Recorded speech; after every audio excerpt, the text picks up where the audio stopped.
Veja o futuro que agora começou. Veja a criança já pensando no amor, e sorrindo vai, seguindo vai, fazendo um mundo de paz, união, e brincando vai, arando a terra ao solo de uma nova geração.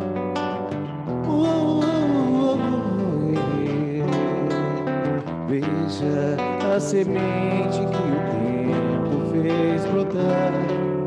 Veja, a infância tem Jesus a orientar, mas o apelo continua assim, vibrando em nossos corações, a dizer a cada um de nós que é preciso eternamente amar. Eternamente amar. Evangelize, coopere com Jesus. Evangelize, coopere com Jesus. Eternamente amar.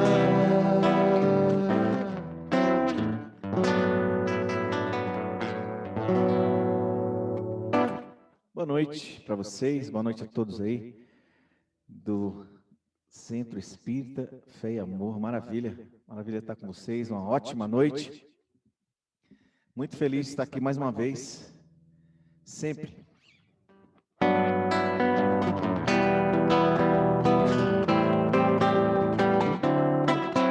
Pessoal, vamos aparecer aí no vídeo, né? É legal, eu gosto de público, né? Já que eu não posso estar pertinho de vocês, né? Vamos tentar aqui, vamos cantar assim comigo, assim.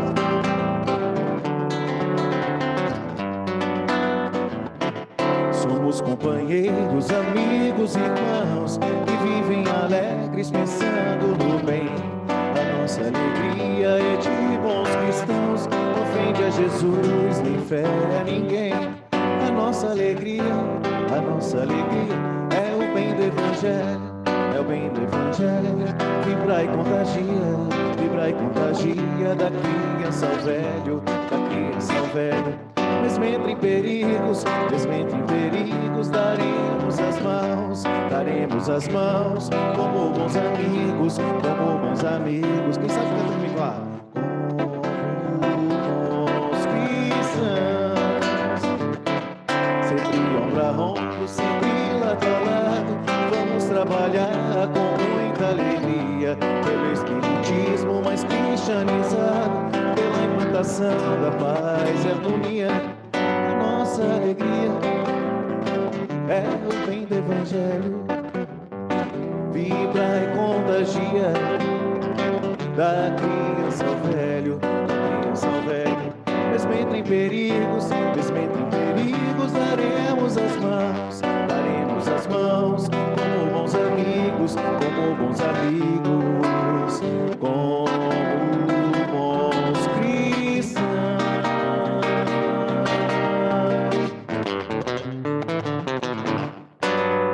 Beleza. Quem gostou, bate palma aí de casa aí. Vamos animar, né? Porque a vida é assim, o espiritismo é assim, para cima, né, alegre. Ontem eu conversando com um grande compositor, um grande artista, ontem fazendo um programa para São Paulo, eu estava ontem, falando com Vanir Cássia, é um grande compositor espírita, viaja para o Brasil inteiro, e a gente estava falando isso, né, que a música na doutrina hoje a gente quer levar sempre para cima, sempre alegre, sempre para frente, é o que a gente precisa. Espero que a gente, quando a gente volta às casas espíritas, a gente volta com aquele coração bem alegre, bem para cima, né? Pedindo a Deus que ampare os que foram e que os que estão aqui igual nós, vamos seguir em frente, que a vida não para, não é isso? Então vamos lá.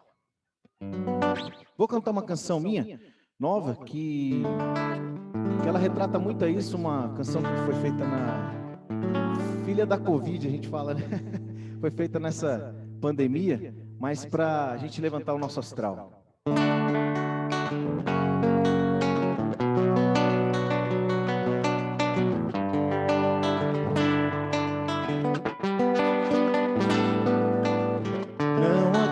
Possa fazer o bem, a oportunidade aí está. Feche os olhos e estender a mão também. Ser caridoso causa um bem-estar. Mas chegou a hora da razão. Se juntar a fé, a paz e o coração, para aliviar a dor de um irmão. E Paulo disse então: é o amor em ação. Se me chamar, eu vou. Se me chamar, eu sei que vou. Eu tô dentro pra fazer o bem. Se te chamar, amigo, faço o bem também. Se me chamar, eu vou. Se me chamar, eu sei que vou. Eu tô dentro pra fazer o bem. Se te chamar, amigo, faço o bem também. Mas chegou a hora da razão. Se juntar a fé, a paz e o coração, para aliviar a dor de um irmão. E Paulo disse então: é o amor em ação. Se me chamar, eu vou. Se me chamar, eu sei que vou. Eu tô dentro pra fazer o bem. Se te chamar, amigo, vamos aprender comigo, gente, assim. Se me chamar, eu vou. Se me chamar, eu sei que vou.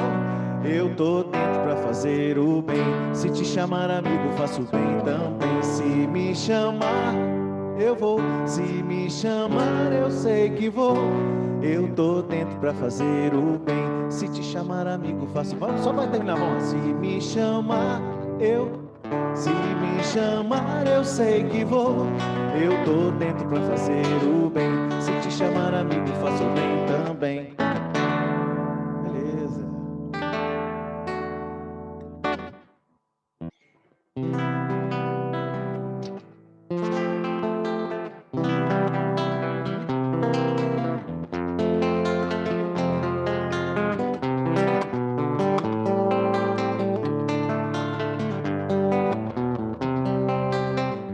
Dizem que Jesus certo dia andara junto ao lago azul de Genezaré, e as multidões ele ministrara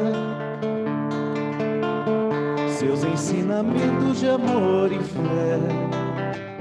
Com saliva e lodo curava os cegos junto ao velho tanque de Siloé. Numa tarde linda de primavera,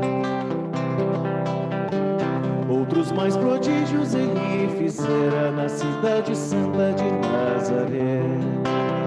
Foi o bom Jesus que nos ensinou junto ao lago azul de Genezaré. Caridade, luz, bondade, amor, verdade e fé. Tanto no Tabor em Jerusalém, quanto na Betânia em Genezaré, ele foi caminho, verdade e vida, como ainda é. Foi o bom Jesus que nos ensinou junto ao lago azul de Genezaré. Caridade, luz, bondade, amor, verdade e fé. Tanto no Tabor em Jerusalém, quanto na Betânia em Genezaré, ele foi caminho, verdade e vida, como ainda é.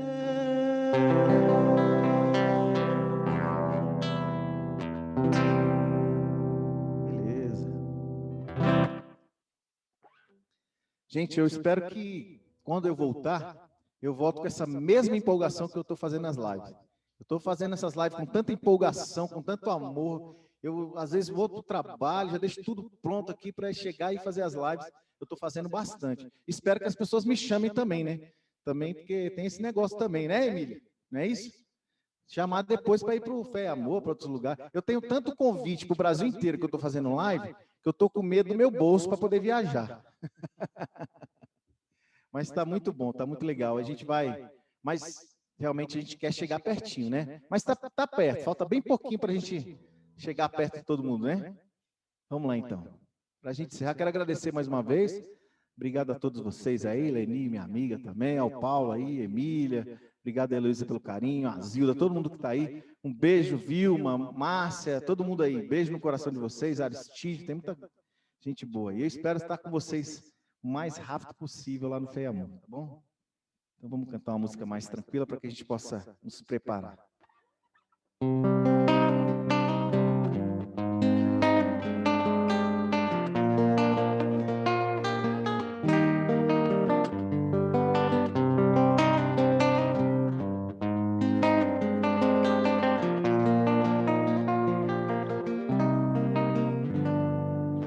Um sentimento me ronda,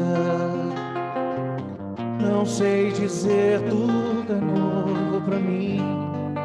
Meu coração se renova, sinto a esperança invadir meu ser. Quero ser manso, ser limpo, ser justo e pobre de espírito ser.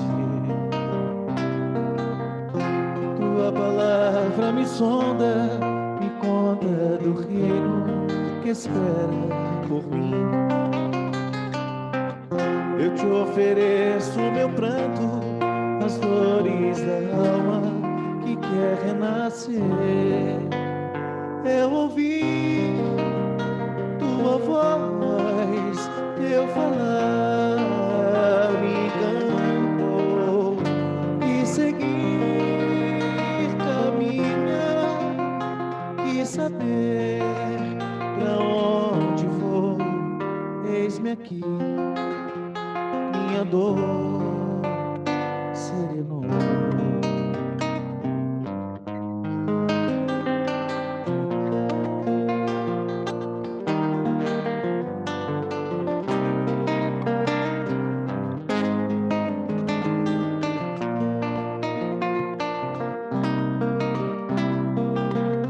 Tua palavra me sonda, me conta do reino que espera por mim. Eu te ofereço meu pranto, as dores da alma que quer renascer.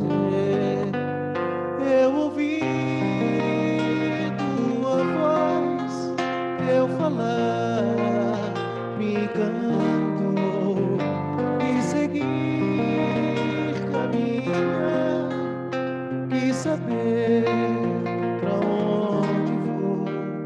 Eis-me aqui, minha dor serenou.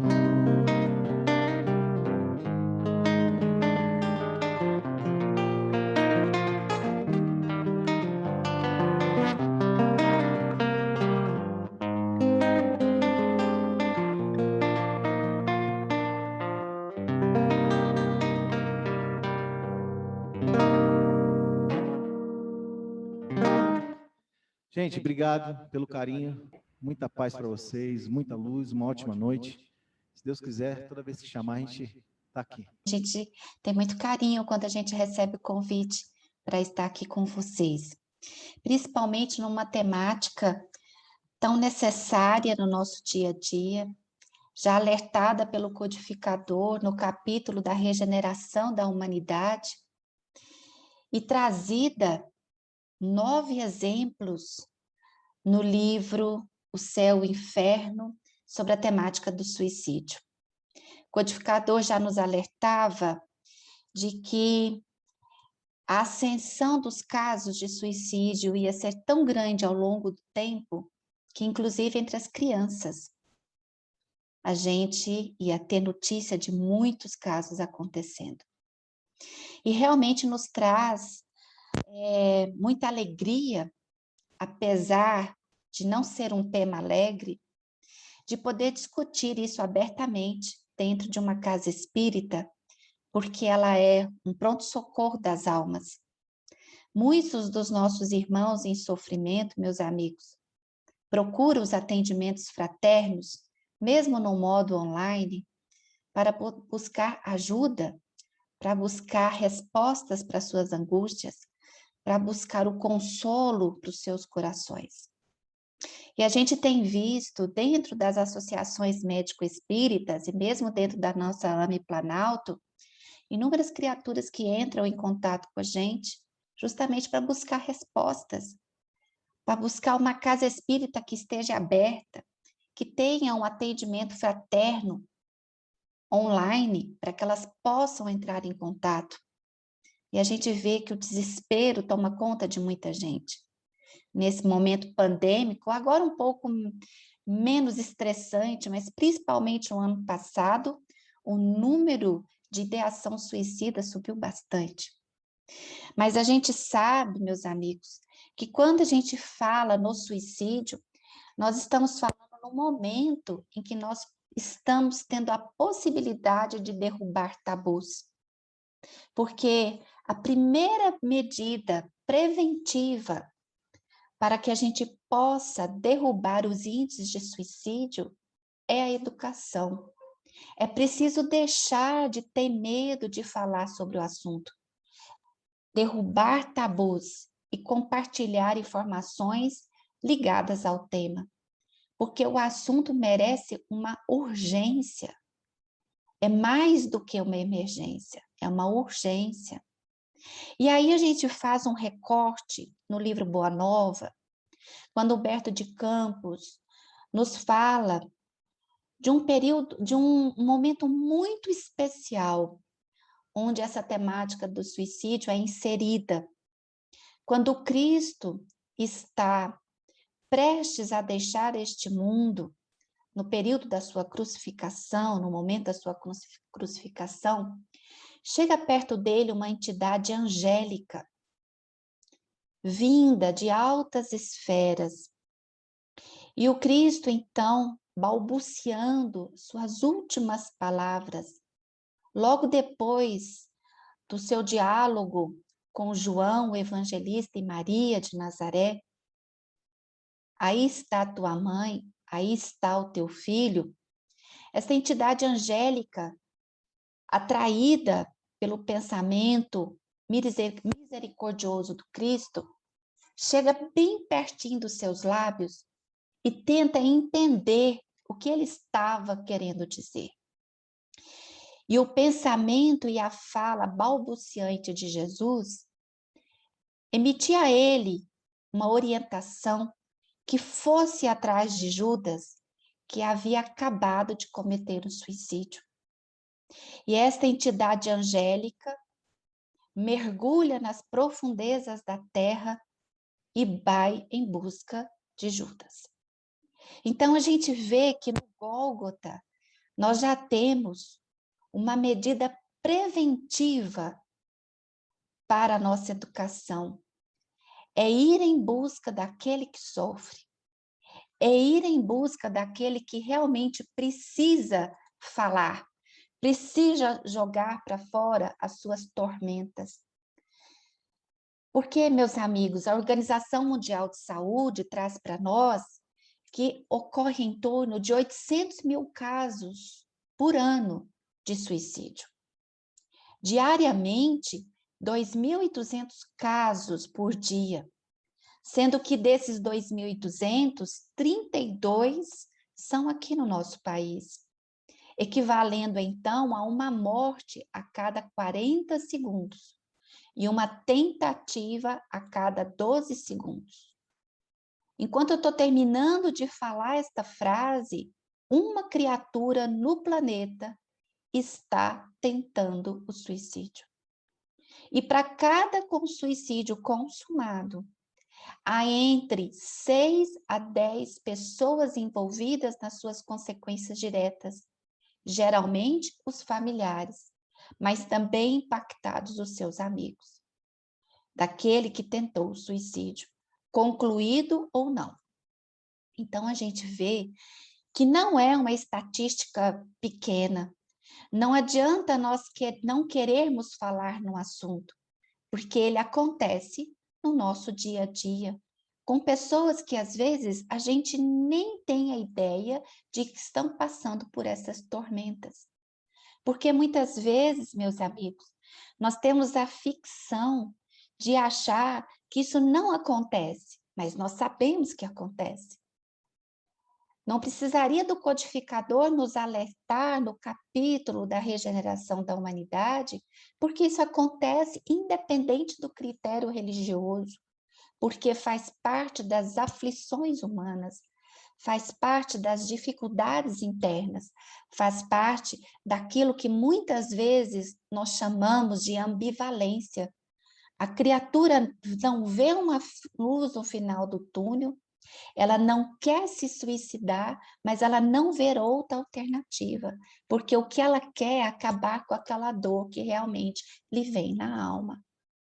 Então, dentro da temática do suicídio, antes de nós nos adentrarmos no capítulo do Evangelho, é importante nós lembrarmos que nós temos ficções ou mitos e temos fatos em relação a essa temática.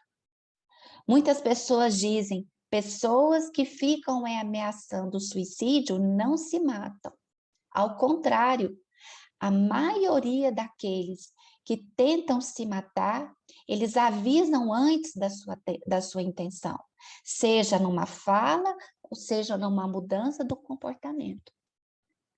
Outros vão dizer, quem quer se mata mesmo, não fica anunciando e nem ameaçando. Ao contrário, a maioria das pessoas que pensam em se matar, elas têm pensamentos ambivalentes, que é isso que nós acabamos de comentar.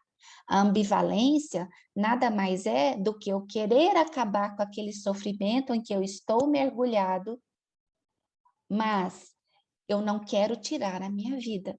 Só que as coisas encaminham de uma tal forma de que a única solução é aquela.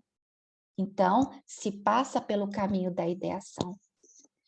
Muitas criaturas falam, o suicídio não pode ser prevenido. Sim, a maioria dos suicídios podem ser prevenidos. A Organização Mundial de Saúde fala no número de até 90% dos casos podem ser prevenidos. Mas por que que eles acontecem? Por que que eles não são prevenidos? Porque nós não seguimos a orientação do profeta Isaías, do Antigo Testamento, de ver com os olhos e escutar com os ouvidos. Nós muitas vezes, mergulhados nas nossas próprias mazelas individuais, no nosso próprio orgulho e egoísmo, nós não conseguimos nos atentar para aquele que sofre, não observando, ou quando observando, desviando o foco da nossa atenção, porque achamos que não temos nada a ver com isso, ou quando nós não os escutamos, quando eles nos pedem uma ajuda, quando eles querem conversar, nós muitas vezes desviamos o nosso foco de atenção também. Então, quando nós estamos falando na temática do suicídio, nós estamos mergulhando no mundo onde, dos 15 aos 29 anos, é a primeira causa de morte entre as mulheres e a segunda causa entre os homens. Ao contrário do adulto, meus amigos, que muitas vezes ele planeja, ele recua, ele planeja de novo, ele recua até ele conseguir realizar o seu intento. Muitas vezes, ao contrário desses adultos, que têm uma sequência lógica de tentativa, de ideação suicida, a criança e o adolescente, eles agem no impulso. Eles não têm essa premeditação. E é exatamente por essa impulsividade que, graças a Deus, muitos deles não conseguem concluir aquilo que eles estão pensando.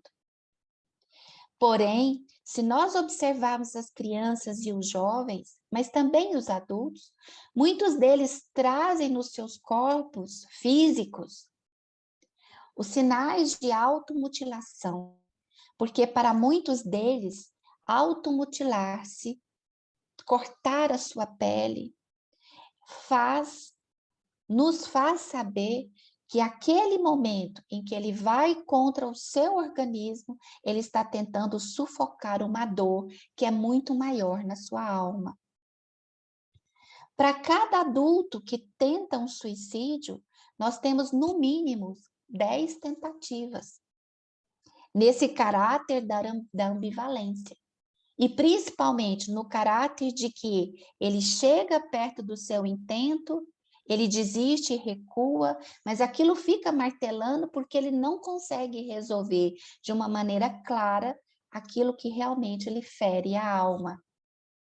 E para cada criança em que nós temos uma tentativa de suicídio, no mínimo, a Organização Mundial de Saúde nos diz que ela tentou, pelo menos, concluir essa ideação, no mínimo, 100 vezes. Então, a gente vê que quando a gente presta atenção naquele que está sofrendo, seja ele dentro da nossa casa, seja ele dentro do nosso grupo de relacionamentos, seja ele aquele que busca a casa espírita, tentando buscar um auxílio, um consolo, nós vamos ver que quando nós prestamos atenção, quando nós ouvimos, quando nós visualizamos a dor dessa criatura, 90% dos casos, segundo a Organização Mundial de Saúde, elas vão ser evitadas. Nós conseguimos prevenir. E pensando, meus amigos, no que leva uma pessoa a pensar no suicídio? Quais são os fatores de risco que fazem com que as criaturas busquem estas vias para a saída dos seus sofrimentos internos? Nós temos que lembrar que os transtornos mentais, em especial os casos de depressão, os casos de transtorno afetivo bipolar, os casos relacionados com o uso de álcool e das drogas ilícitas, os pacientes esquizofrênicos ou que têm um transtorno de personalidade, que nada mais são, todos eles, doenças da alma, doenças do espírito, transtornos de autoaceitação, faz com que sejam dos principais fatores de risco ligados à temática do suicídio. Além daqueles que passam por perdas recentes dos seus familiares ou dos seus amores, aqueles que passam por um período em que a sua resiliência é muito pequena ou que o seu poder de frustração é muito grande, que ele não consegue ser resiliente com os embates que a sua vida passa por dificuldades das mais variadas formas e tipos de dificuldades. Muitos desses aspectos psicológicos são fatores de risco envolvidos na temática do suicídio. Lembrando também daqueles jovens, daquelas crianças que passaram por abusos físicos, psicológicos, aqueles que se encontram desesperados, que estão desamparados, aqueles que têm um nível socioeconômico muito ruim, todos eles são fatores de risco para esta temática. Lembrando que os idosos também são outro grupo importante de nossa preocupação, porque as doenças orgânicas da idade, da terceira idade, muitas vezes incapacitantes, aqueles que trazem as dores crônicas, doenças neurológicas graves, aqueles que estão em tratamento do câncer de longa data, aqueles que são pacientes relacionados com as imunodeficiências do perfil da AIDS, todos esses grupos estão sendo olhados pela Organização Mundial de Saúde como fatores de risco. E aí, quando a gente pensa assim, a gente escuta alguém falando assim, em determinados momentos da sua vida, quando estão passando por dores atrozes ou por dificuldades em que eles não conseguem superar, muitas vezes a gente escuta uma frase assim, eu não quero mais dar trabalho para ninguém. Ou, eu prefiro morrer do que passar por essas dificuldades que estão me torturando. Ou, uma criança ou um jovem que fala assim, eu sou um peso para os meus pais, eu sou um peso para minha família, eu sou uma pessoa perdedora, ninguém gosta de mim, eu não aguento mais, eu não posso fazer mais nada para melhorar a minha vida. Meus amigos, quando nós escutamos essas frases de alerta, nós estamos de frente a alguém que está passando por sofrimento intenso. E aí, nós precisamos atentar e alavancar as nossas antenas psíquicas, pensando assim: opa, essa criatura não está passando por um momento fácil. O que que eu posso ajudar? Nós deveremos perguntar a Jesus: Senhor, o que eu posso ajudar esta pessoa para que ela possa melhorar esse seu grau de sofrimento? E aí, meus amigos, nós vamos vendo que nós podemos colaborar na seara do Cristo infinitamente. Basta que nós nos coloquemos à disposição das premissas do Evangelho de Jesus, do amar a Deus sobre todas as coisas, mas em especial, buscar amar ao próximo como a nós mesmos. Porque quando nós estamos mergulhados no nosso planeta Terra, nós estamos mergulhados na psicosfera dele. E o nosso planeta está mergulhado no hálito divino, assim como todos os outros planetas também estão. Mas a psicosfera nossa reflete uma dor aqui, ela é perpassada em segundos para os 4 cantos do nosso mundo, de provas e expiações. Daí, o número de transtornos mentais, em especial os quadros depressivos, as drogadições, o alcoolismo, eles têm aumentado exponencialmente no nosso período de transição. Por quê? Porque são almas em aflição, são almas que buscam respostas pelas suas próprias dores, são espíritos que, mesmo sendo crianças, trazem nas suas vidas sucessivas dores que não foram solucionadas, dores que não foram acalantadas, dores que não foram estendidas as mãos para que elas pudessem também resolverem. E daí renasce o espírito numa vestimenta nova, mas as suas dores são crônicas, são antigas. E faz parte do olhar carinhoso de um pai e de uma mãe observar o que vai na alma daquele espírito.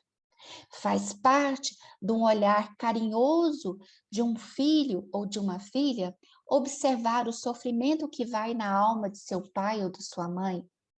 E faz, principalmente, pertence a essas criaturas ter um olhar carinhoso e direcionado para aquele idoso, aquele avô, aquela avó, aquele tio-avô, ou simplesmente aquele idoso que passa por nós e observar que ele também sofre.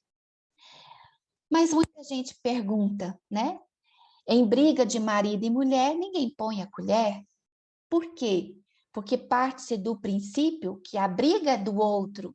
Então, eu não devo intrometer naquilo que eu não sou chamada. E aí, o convite é feito para que nós alarguemos o nosso campo mental, os nossos olhos e os nossos ouvidos, para observar aonde está o sofrimento que nós podemos levar o alento, o consolo, o evangelho do Cristo. E muitas vezes, quando não podemos levar o evangelho do Cristo, por se tratarem pessoas avessas ao evangelho, nós podemos levar no conteúdo ético-moral, sem falar em nada de evangelho, mas podemos colaborar com o Cristo na tarefa de estender a mão e levantar a possibilidade do auxílio. Porque as pessoas que pensam no suicídio, aquelas que buscam trazer esta dor à tona e muitas vezes estão sufocadas por este pensamento de dor, por este pensamento ambivalente de que eu quero acabar com o sofrimento, mas eu não quero me matar. Eles estão a todos os lugares que nós podemos passar e pelas telinhas que nós podemos observar quando estamos presentes numa sala de diálogo como essa que nós estamos neste momento. Muitos daqueles que deixam nas redes sociais depoimentos que nós achamos de que depois que eles procederam à tentativa de suicídio, que concluíram ou não, nós vamos ver que às vezes dias antes, as fotos, as selfies mostravam um sorriso que não era o sorriso real, mas era um sorriso que também tentava transparecer uma alegria que não existia. E daí, meus amigos, os 3 sentimentos que a Organização Mundial de Saúde nos traz, que por trás de um sorriso, nós vamos buscar alguns sentimentos que essas criaturas modulam no seu campo mental, que são a intolerabilidade de não suportar o que elas estão vivenciando, a inescapabilidade de não ver saída para aquilo que eles estão vivenciando, e a interminabilidade de que eles não têm, a sua dor não tem fim, muitas vezes mascaradas por sorrisos, por situações, por selfies que parece que está tudo bem. É ali que nós temos o nosso campo de ação. É ali que o Cristo, no Evangelho, segundo o Espiritismo, dentro do capítulo das bem-aventuranças, vem trazer para nós, no capítulo 5, Bem-aventurados os aflitos, tão bem descrito por Marcos, quando ele vai dizer: bem-aventurados os que choram, porque serão consolados. Bem-aventurados os que têm fome e sede de justiça, porque serão saciados. Bem-aventurados os que sofrem perseguição pela justiça, porque o reino dos céus é para eles. Em Mateus, no capítulo 5, versículos 4, 6 e 10.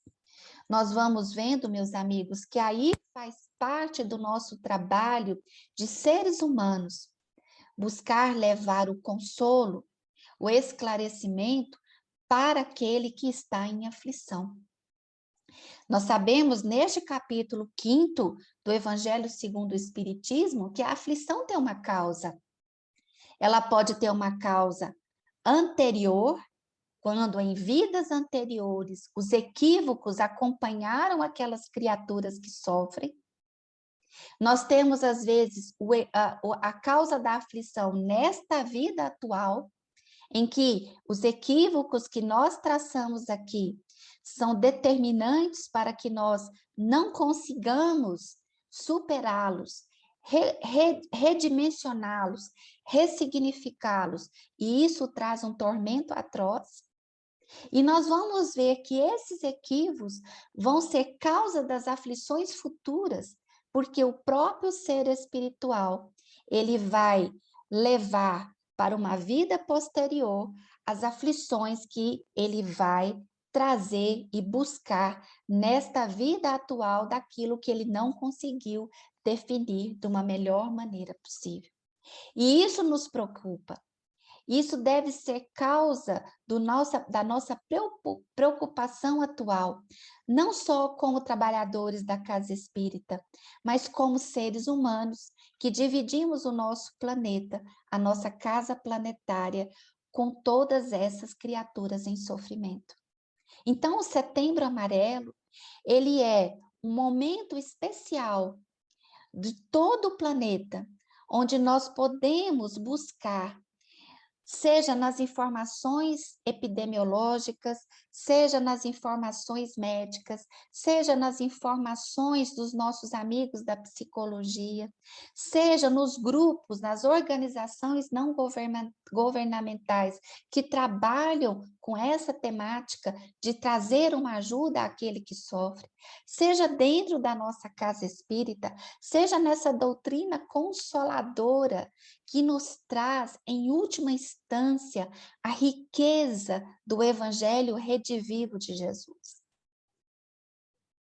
Nas bem-aventuranças do Evangelho, trazidos pelo Cristo no Sermão do Monte, que tão bem o nosso amigo Maicon trouxe nessa última música que ele nos apresentou, a beleza e a excelsitude do programa do Evangelho para cada um de nós porque o Cristo nos conhece intimamente, sabe das nossas aflições, sabe dos nossos equívocos, sabe daquilo que traz dor a cada um de nós, porque esbarra diretamente no nosso orgulho, no nosso egoísmo e na falta do nosso autoconhecimento, na dificuldade de enxergarmos as nossas limitações, na dificuldade de sairmos da nossa zona de conforto, buscando nos melhorarmos no dia a dia. E um planeta de expiações e provas é o lugar ideal para que nós nos desnudemos, saiamos da nossa zona de conforto e saibamos quem nós realmente somos. Porque, por mais, meus amigos, que nós nos mostremos ao outro como nós deveríamos ser, não necessariamente o somos. Porque a gente se esconde nas personas, nas máscaras que muitas vezes nós trazemos numa máscara social, num convívio social, aquilo que esconde as nossas dores. E os nossos irmãos, que muitas vezes não conseguem dirimir estas dores, não conseguem ressignificar estas dores, não conseguem buscar ajuda, achando que é um momento de fraqueza, eles buscam, nesta tentativa de autoextermínio, escapar da sua dor. Então, no momento que nós estamos vivenciando, nesse momento da transição planetária, nós sabemos que estamos passando por dificuldades atrozes, internas, porque essas dificuldades fazem parte do nosso aprendizado. E o modelo que Jesus nos traz de amarmos ao próximo como a nós mesmos, coisa que ele fez durante todo o seu apostolado de 3 anos, mas que fez também nos 30 anos em que ele esteve recluso, entre aspas, mas trabalhando e preparando-se para esses 3 anos de vida pública, ele foi suficientemente misericordioso em trazer dentro do seu evangelho aquilo que pode ser o nosso caminho, a nossa verdade e a ressignificação da nossa vida. Então, quando nós falamos na temática do suicídio no Setembro Amarelo, nós estamos, dentro das associações médico-espíritas, em última instância, trazendo o evangelho como medicação da alma. E falar no evangelho como medicação da alma, nós não precisamos declamar o evangelho para aquele que não consegue entender, porque não traz em si a mente aberta, o campo mental aberto para abarcar o evangelho na sua vida. Mas podemos sermos cristãos, sermos espíritas, ou em qualquer outra religião, trazendo conteúdo ético-moral, mas acima disso, levando o nosso apoio, a nossa fala, mas em especial o nosso ouvido, para fazer uma escuta ativa daqueles sentimentos adoecidos que trazem desconforto para aquele que sofre. A natureza, como nós já colocamos aqui na nossa palestra anterior do mês passado, a natureza foi sábia. 2 olhos para identificarmos aquele que sofre, 2 ouvidos para escutarmos o sofrimento daquele que precisa falar, para jogar para fora a sua dificuldade interna, e uma boca aliado a um cérebro e vários sentimentos para transmitirmos o que de melhor nós temos para aquele irmão. Muitos deles precisam de tratamentos médicos dentro do campo da psiquiatria. Muitos deles precisam de um tratamento psicológico para a educação dos sentimentos, para esse autoconhecimento que Joana e Emmanuel tanto nos falam em todas as suas lições. Não podemos tratar alguém que está pensando em suicídio ofertando memórias de um suicida. Isso é falta de caridade. Porque é tentar mostrar para ele algo que ele não consegue compreender.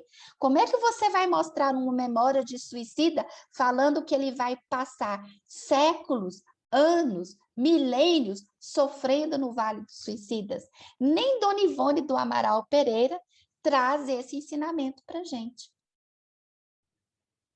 No seu livro, ela mostra o que acontece na vida de um suicida. Porém, cada suicídio tem o seu atenuante. Nem todo mundo sofre da mesma forma. Porque a misericórdia divina não quer punir ninguém por ter autoexterminado a sua vida. A misericórdia divina serve dos servos de Maria Santíssima, que trabalha diuturnamente na busca daquele que sofre por ter tentado o suicídio ou por ter concluído o suicídio, trazer o conforto e o consolo para ele. Dona Ivone do Amaral Pereira trabalha na espiritualidade com um pulso firme, como nós temos notícia, exigindo que todos aqueles que estejam ali no trabalho junto com ela prezem por colocar em prática o Evangelho de Jesus. Esse é o pulso firme dela. Mas, ao mesmo tempo, no seu coração amoroso, ela acolhe, assim como Maria Santíssima e todos os servos de Maria. Então, meus amigos, falar da temática do suicídio é nos convidar para sair da nossa zona de conforto e nos doarmos a quem realmente precisa. Para que ele não precise pensar na ideação, no planejamento, porque encontrou em nós alguém com que ele pudesse desabafar, tirar a sua pressão interna e fazer disso um momento de ressignificação e um momento de diminuição da sua dor. Então, o convite é de trazer Jesus através das nossas ações, de oferecer o nosso perfil de escutar. Não precisamos falar, precisamos escutar. Nós espíritas, às vezes, temos a mania de dar muitas soluções para os outros, de dar muita ideia, muita sugestão. Os mitos dentro da temática do suicídio nos mostram isso. Porque quando a gente pensa em ofertar o Memórias de Suicida para quem está fazendo ideação suicida ou para quem está morrendo, querendo buscar essa tentativa, nós estamos infringindo consciências. O que nós precisamos? É nos doar.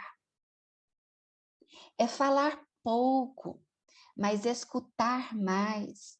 É nos dar para que aquele que está ali em sofrimento consiga ver uma saída no final do túnel. É para isso que o Consolador prometido exerce toda a sua influência. É de aclarar as nossas mentes, um convite para que nós não estejamos mergulhados como aqueles que detêm o conhecimento em detrimento das outras religiões, mas que sejamos simples e ofereçamos-nos em virtude ou em prol daquele que realmente precisa. Meus amigos, não é um tema simples, porque ele é um tema que precisa ser estudado. em um diálogo como nós estamos aqui, a gente traz pontuações para que a gente possa ajudar. Mas o convite é: será que nós estamos dispostos a nos doar como fez Jesus, como fez tantos benfeitores e fazem tantos benfeitores, esquecendo-se de si, mas pensando no outro? Este é o convite que o Cristo, quando de frente daquela entidade angélica, pediu que ele fosse até Judas. Porque havia alguém em sofrimento tremendo que escapou pelas vias do suicídio.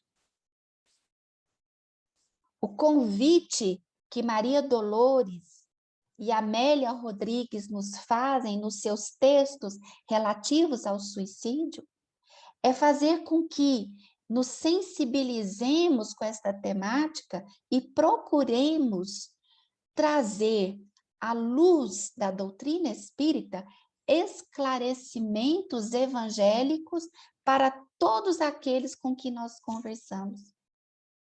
Nesta sala virtual aqui, possa ser que exista alguém que está passando por uma dor tremenda, que já pensou, mas recuou.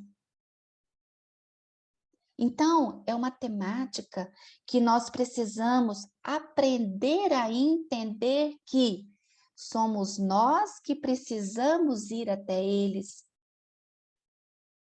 E não fazer com que a via seja apenas de lá para cá. Porque servir ao Cristo é doar. É doar-se. E para isso, para finalizar a minha fala, eu gostaria de passar para vocês que a Federação Espírita Brasileira, juntamente com a Associação Médico Espírita do Brasil, lá no portal da FEB, tem um programa que decorre do programa, né, Família, Vida e Paz, que é um programa de valorização da vida, um programa chamado Prefiro Viver. Esse Prefiro Viver, ele é um projeto em que as casas espíritas possam se capacitar para trabalhar a temática do suicídio, na prevenção e na pós-venção. Prevenção, no sentido de prevenir que novos suicídios possam acontecer. E pós-venção, na ajuda que a casa espírita possa dar para todos esses sobreviventes que são amigos, que é a família da pessoa que intentou o suicídio. São chamados de sobreviventes. Mas, em especial, a ajuda que a casa espírita possa oferecer nas reuniões mediúnicas para aquele espírito que ali se manifesta após a permissão que ele tem após a sua exclusão da vida pelas vias do suicídio. Dentro desse projeto, que está lá no portal da FEB, nós temos 31 webinários, que são aulas virtuais sobre todas essas temáticas e algo mais que nós não colocamos aqui, mas que tudo aquilo que é fator de risco para o suicida. Para que o trabalhador da casa espírita possa, de uma maneira bem clara e objetiva, quando deparado com essa situação, o que ele pode fazer? E estimular que grupos de estudo dentro da casa espírita possam ser formados justamente para, no atendimento fraterno, que é onde a gente encontra no nosso momento atual, enquanto espíritos encarnados, as pessoas que ali buscam por consolo, por conforto, mas principalmente como um pronto-socorro das suas dores da alma. Então, o convite que eu faço para vocês é que, quando puderem, dá uma passeada lá no portal da FEB, olhe lá na área de estudos, projeto Prefiro Viver. Nós vamos ter uma live agora no próximo domingo, às 4 horas da tarde, sobre esse projeto novamente, mais um convite para toda a comunidade espírita, para poder se integrar, saber do que se trata e ter aquelas pessoas que realmente podem estar à frente desta temática na Casa Espírita. Mas o principal da nossa noite de hoje é lembrar que o Evangelho de Jesus é uma medicação da alma para todos nós, mas em especial para aquele que nos busca com todas as suas dores, com todas as suas dificuldades. Sem Jesus, nós não somos nada. Com Ele, nós pretendemos ser alguma coisa, mas tendo Ele nos sustentando, nós somos todos juntos, como diz o próprio benfeitor, Dr. Bezerra de Menezes, varas que não se quebram, porque temos a certeza, meus amigos, que podemos influenciar positivamente aquele que, no momento de desatino, de desespero, busca a saída da sua vida, das suas dores, pelas vias do suicídio. Então, que nós possamos realmente nos ajudar, possamos levar a todos aqueles que realmente estão passando por dificuldades uma boa palavra, mas principalmente o nosso coração. Agradeço muito por esta oportunidade. A AME Planalto está diretamente envolvida nesse projeto do Prefiro Viver e estamos sempre à disposição das casas espíritas que gostariam de implementar este projeto, este programa, nas vias do estudo inicialmente, porque ninguém pode trabalhar dentro desse problema sem ter estudado, para que nós possamos ajudar todos aqueles que, de uma forma ou de outra, se sentem desesperados, aflitos. Gratidão pela atenção de vocês. Toma conhecimento de uma questão crescente.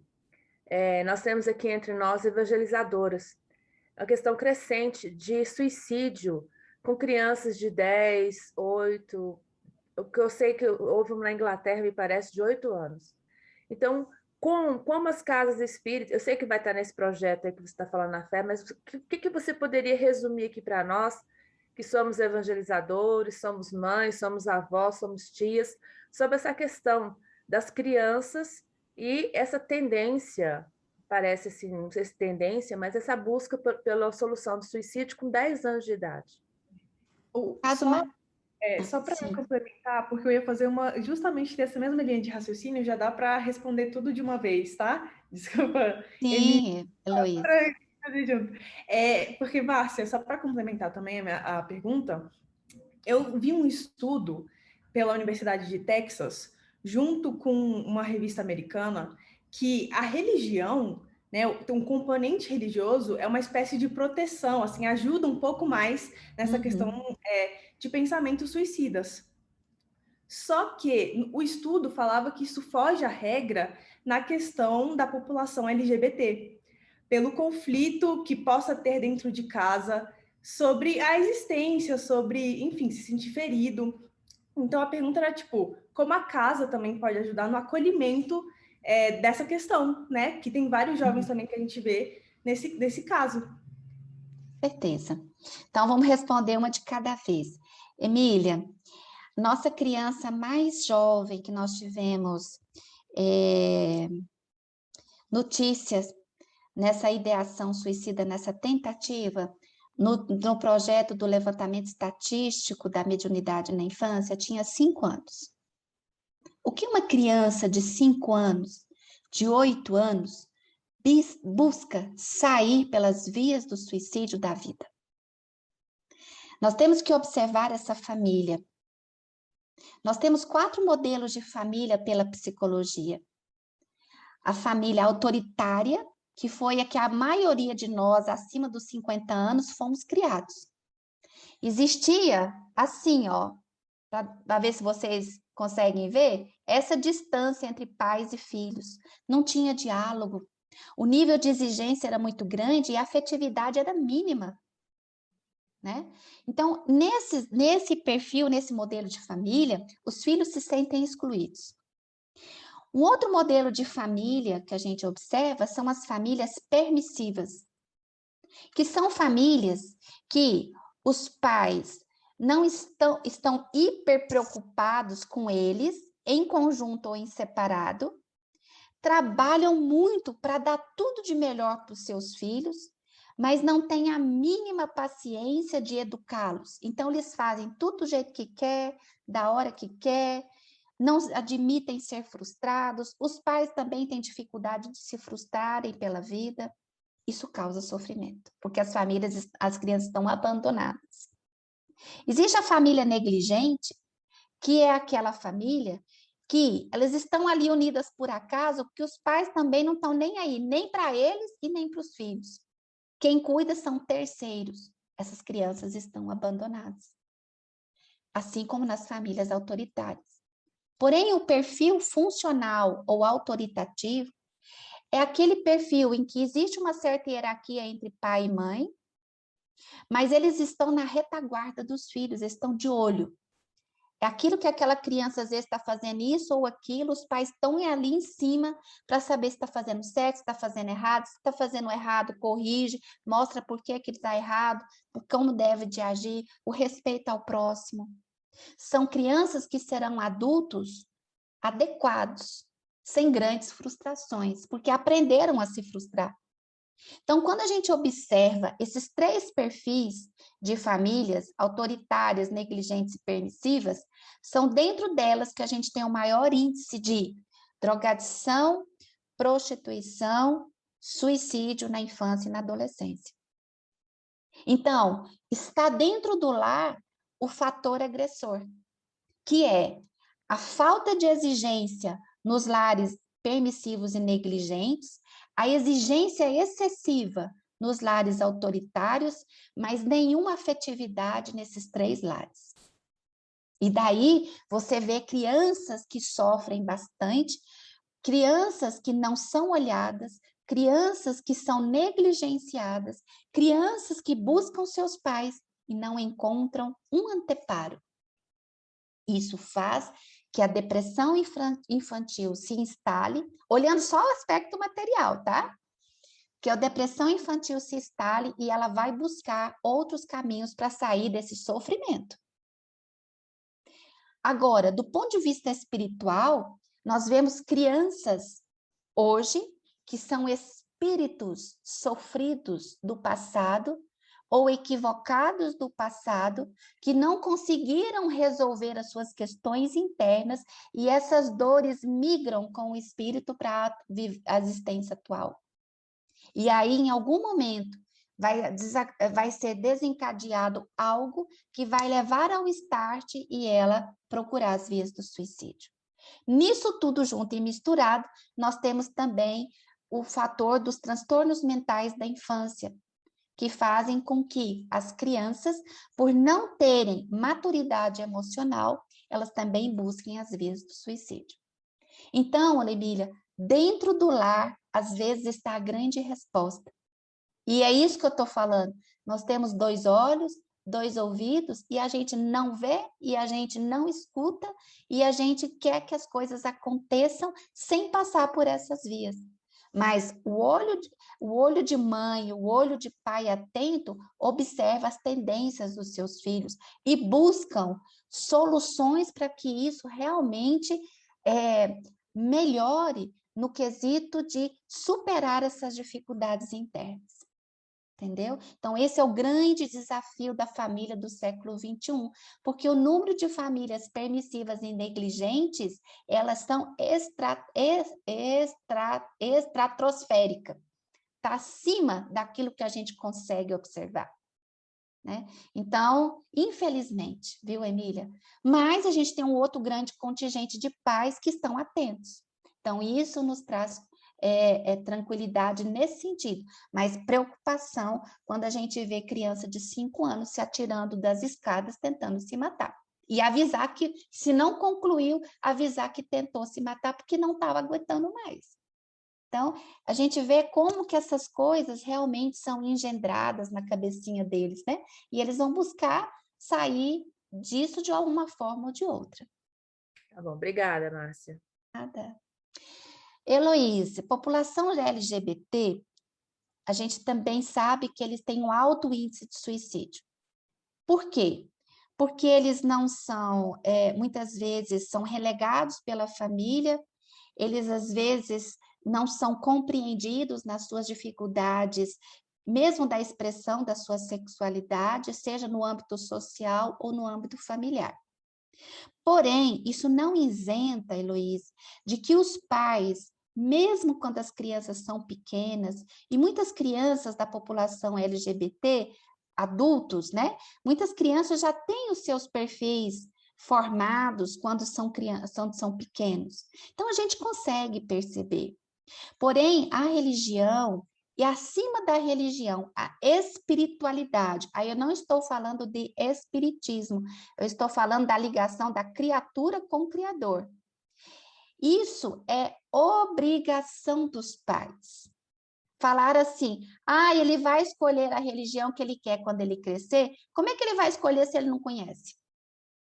Então, faz parte da família trazer noções de espiritualidade para aquele espírito, né?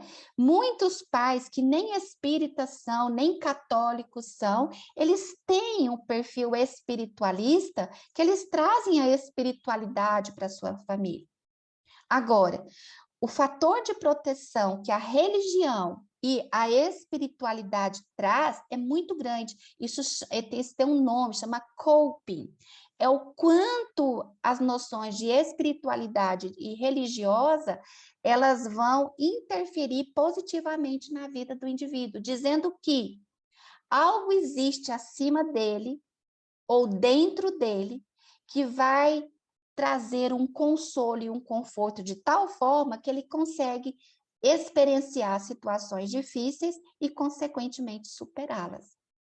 Então, faz parte dos pais trazerem, sim, esta noção de espiritualidade, independente da religião, ou mesmo que não sejam religiosos, para o âmbito familiar, porque é um fator protetivo de todos os perfis das doenças mentais e também dessa dificuldade de exteriorização dos seus comportamentos na vida de relação pessoal. Desculpa já o horário passado um pouco, mas eu queria uma luz aí da Márcia, sabe? Pais de adolescentes sempre têm umas dúvidas, né, quanto a esse tema. Márcia, algumas situações, por exemplo, deve passar com muitos pais, porque passa comigo, sabe? Os jovens, os filhos da gente, às vezes usam uma espécie de uma chantagem psicológica, emocional, para conseguir seus intentos, sabe?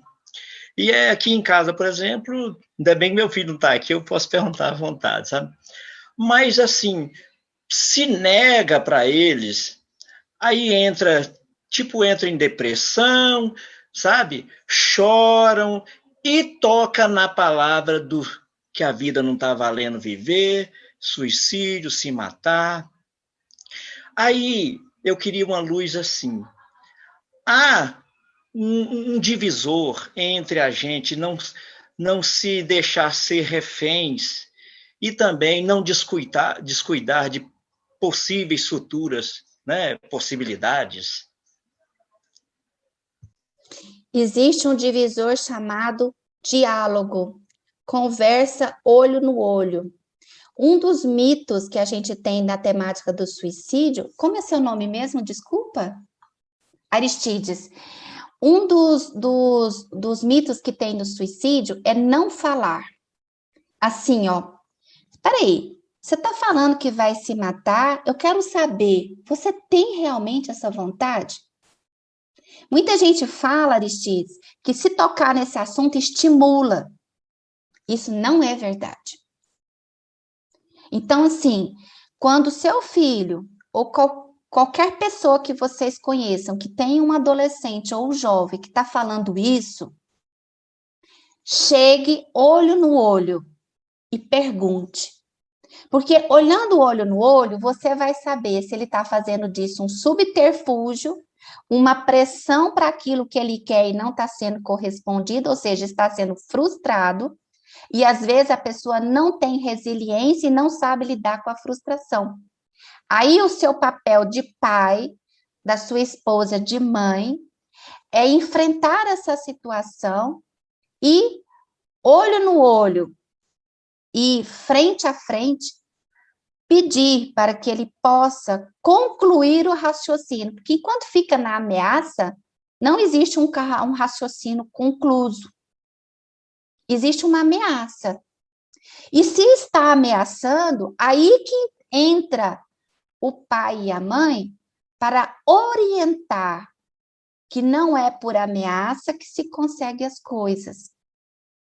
E explicar que a vida tem um sim, sim e um não, não, que também está escrito nos dois testamentos, no Velho e no Antigo. Sim, sim, não, não.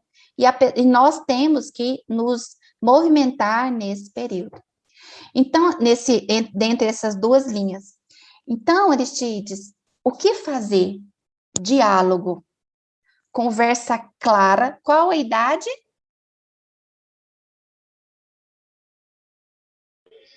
É 20 anos já, 20 e poucos. Então não é adolescente, é adulto jovem, né?